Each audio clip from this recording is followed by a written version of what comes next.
berjalan di kampung-kampung, warga tetap menjalankan kebiasaan itu, yang mesti mendapat bantuan dari yang kaya. Kata Bapak Raman, bukan sekadar soal makanan, ada sektor ekonomi yang tumbuh di sana, dimulai dari bergairahnya peternak lembu dan kerbau, sampai pedagang di pasar yang ramai berjualan, membuat transaksi ekonomi berjalan sampai lebaran tiba. Daging yang dijual di Aceh pada saat megang, semuanya produk lokal yang terjamin mutu. Tradisi ini syarat filosofi, membangun rasa sosial saling berbagi. Sampai kini, orang Aceh masih menjaga megang, menjaga titah sultan. Itu sejarahnya. Dari video tadi dapat yang dimaksud dengan sejarah megang di Aceh maka apa? Kalian bisa menghitungkannya? Dari mana tradisi megang itu bisa terjadi di Aceh? Siapa dari kerajaan yang tahu? Sultan Iskandar Muda. Betul. Jadi tradisi megang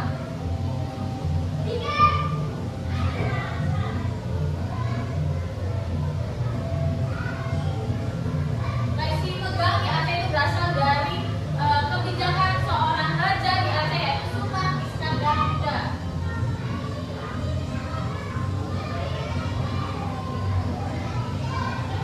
Sultan Iskandar Muda dia melihat rakyat-rakyatnya di sekitarnya itu di Aceh ada yang masih belum termasuk golongan yang miskin. Jadi ketika kita mau Ramadan, biasanya orang-orang bersiap-siap untuk menyiapkan makanan buka puasa. Tapi karena kebanyakan di Aceh dilihat oleh Raja Sultan Iskandar Muda masih banyak kaumnya atau rakyatnya yang masih tergolong orang miskin. Jadi dia membuat kebijakan apa? Dia meminta petinggi-petinggi seperti RT atau lurah di sekitar lingkungannya untuk mendata rakyat-rakyatnya yang masih tergolong miskin. Biar apa? Dia dibantu oleh raja ini dikasih daging agar saat Ramadan semua orang bisa makan daging.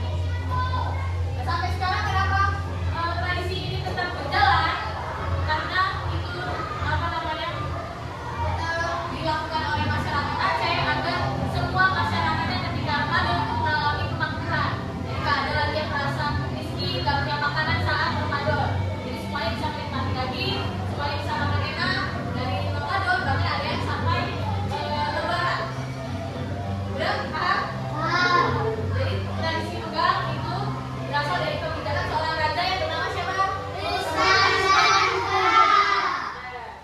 Ini salah satu sejarah dari tradisi di Indonesia yaitu tradisi megang. Tapi saya akan bagikan lembar kerja yang dilakukan secara berkelompok. Di sini ada, nanti kalian bisa baca 3 bacaan tentang beberapa tradisi di Indonesia. 1, 2, dan 3. Nanti satu kelompok berdua. Setelah membaca ini kalian bisa mengerjakan lembar kerja di sini, bisa diisi pertanyaan-pertanyaan sini berdasarkan bacaan ini. Oke? Paham? Jika ada kesusahan nanti boleh ditanyakan pada Miss. Oke? Kerjakan berdua-berdua.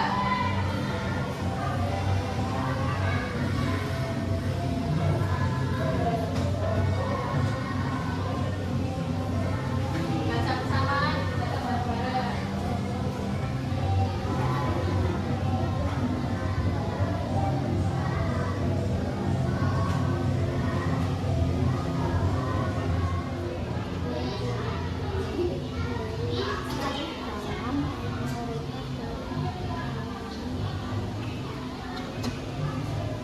Udah semua mengerjakan lembar kerjanya? Kita coba bahas satu persatu. Coba nomor 1, Ojan. Apa yang dimaksud dengan pasar terapung di Kalimantan? Jawaban kelompokmu apa?